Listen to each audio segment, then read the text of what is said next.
Vamos trazer o Pedro Venceslau para já ter uma primeira repercussão e análise.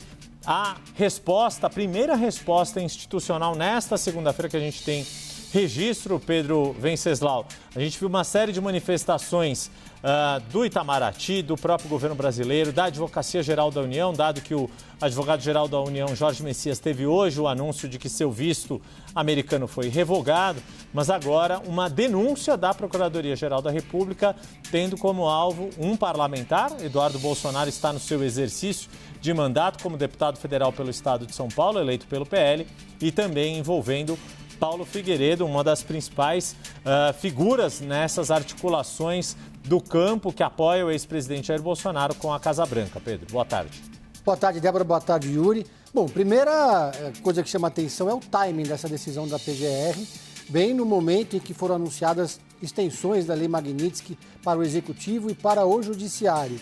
Então, Eduardo Bolsonaro agora foi praticamente uma resposta da PGR à decisão dos Estados Unidos.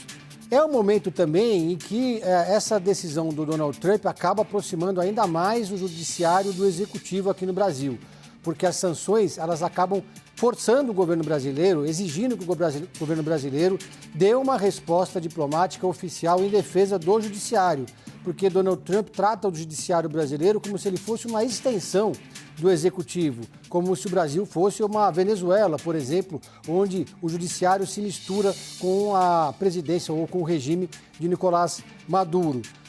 Por outro lado, também é importante observar que já era mais do que esperada essa decisão da PGR, porque Eduardo Bolsonaro produziu muitas provas contra si mesmo e parecia não se importar com isso. De certa forma, essa decisão da PGR consolida a ideia de que ele não deve mais voltar para o país. Foi um caminho realmente sem volta, ainda mais agora que ele foi escolhido líder da minoria.